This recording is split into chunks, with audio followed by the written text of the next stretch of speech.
Welcome back for a new, Yu-Gi-Oh video. With that said, this time I thought we'd take a little brief look at a small little special series of cards I've been collecting over time. First up is the basic normal standard card, Exodia the Forbidden One. Of course, the main piece of the 5 pieces to summon Exodia, which would give you the instant win in the game. However, over the years there have been interesting other cards added on to the legacy of Exodia cards.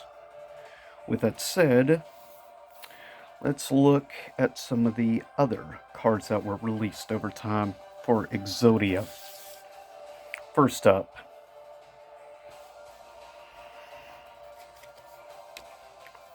of those special cards is this, which was released in a special steel tin thing or structure deck back years ago. And this basic card was used more as a defense type monster. As you see, 0 attack but 4,000 defense. And like it says, this card cannot be normal summoned or set. This card cannot be special summoned except by tributing one monster on your side of the field that includes Sphinx in its card name, as well as on the field each time an earth monster is flip summoned, infinite or inflict 1,000 points of direct damage to your opponent's life points. That is the big thing for this card, which why it's all a tiny bit of competitive play in a few tournaments here and there, mostly because of its flip special effect. It's one of the things that actually made the card somewhat good to actually have.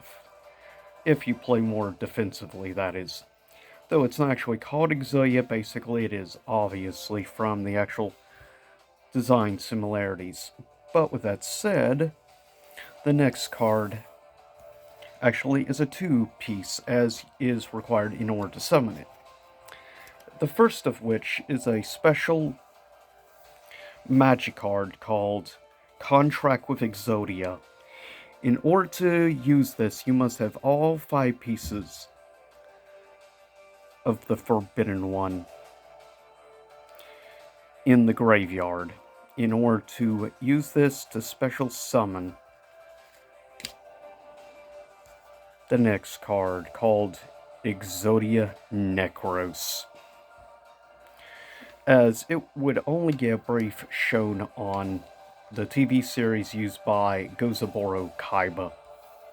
Now overall it never really saw any actual play, as it is kind of hard to summon, as you need all 5 pieces of Exodia in the graveyard to even use Contract with Exodia in order to summon Exodia Necros. Though it is a cool card, and this was a card originally released in Dark Crisis series. Now, I don't think it's bad, but like I said, there's just too much effort needed in order to even summon it.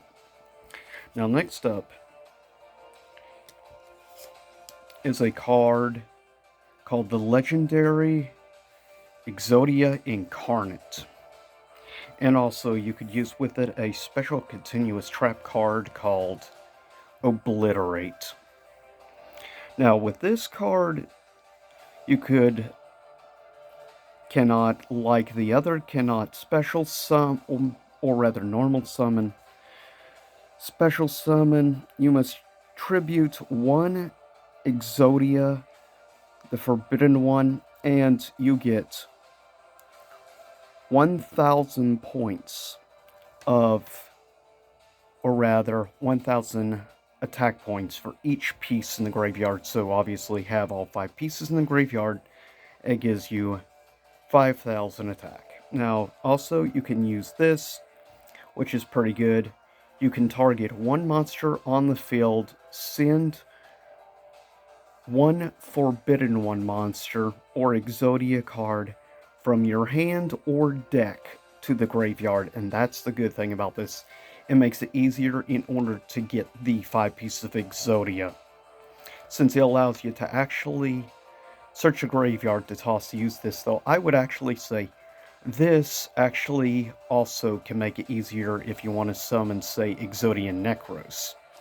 Obliterate is actually a quite useful continuous trap card. However, keep in mind, it's still not going to be that easy overall, though it does make it easier. And with that said, the last of the special Exodia cards,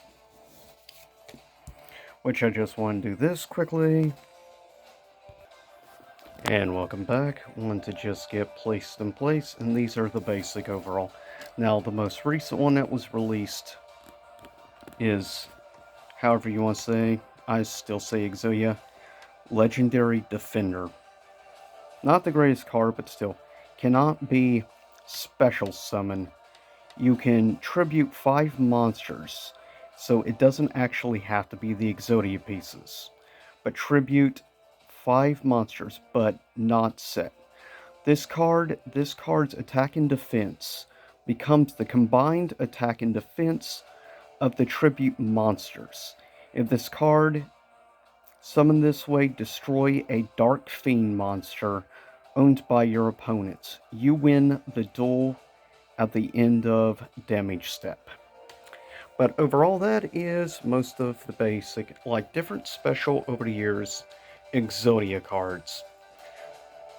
If you did not know, as some of these, actually about half of them, were never even featured in the anime series, as quite a few of these came out after the actual original Yu-Gi-Oh! Series as a whole. With that said, that is just one to share a little bit interesting fact about some different cards over the years that's been released as add-on to the actual Forbidden one. With that said, see you again soon enough.